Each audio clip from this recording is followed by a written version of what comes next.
What is going on, saxophone friends? This is Tyler Anderson with GetASax.com. Today, we are going to be checking out the rarest and amazing Conn-O-Sax. These were made in 1929, and there are only currently 25 known to exist in the world.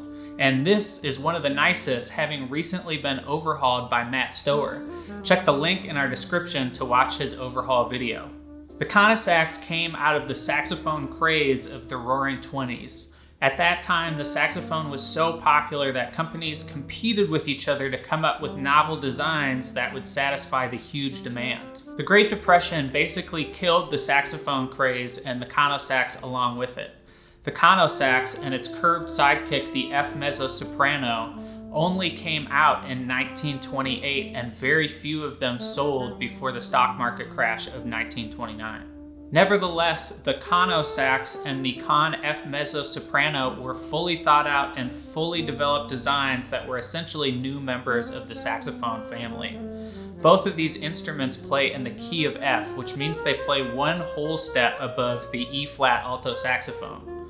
The Conn-O-Sax plays nothing like the alto saxophone, which is a testament to how new of a design the Conn-O-Sax was.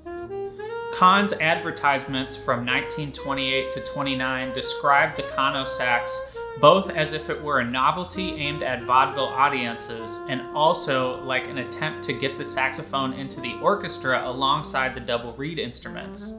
Plays like a saxophone, sounds like an English horn, looks like a heckelphone, is what one of the main ads said. Of course, you can take the sound in a lot of different directions depending on mouthpiece and playing style. Let's take a closer look at how this instrument sounds.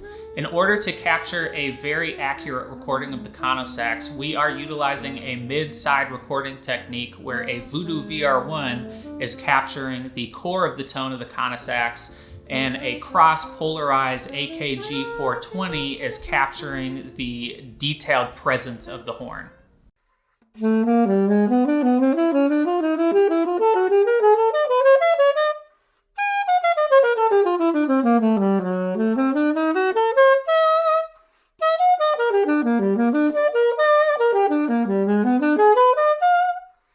I think the best way that I could describe the tone of the Conn-O-Sax would be a saxophone sound with extra nasal.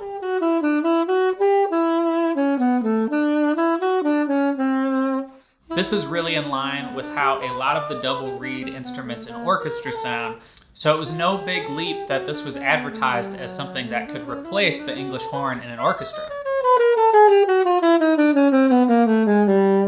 Now, despite the fact that this is technically part of the saxophone family, it really doesn't play like a saxophone at all.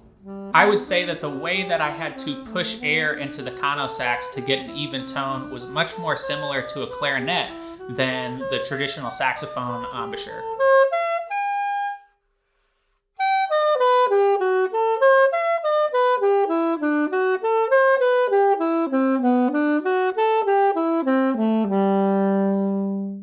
The sound of the Conn-O-Sax is very dark and beautiful. It almost has a haunting quality to it.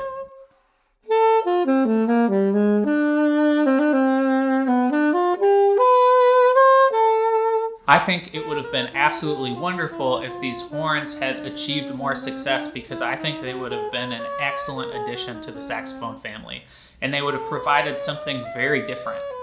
I could almost imagine Coltrane in his later period utilizing one of these horns. Now that you've had an opportunity to hear what the Conn-O-Sax sounds like, let us know in the comments what you think.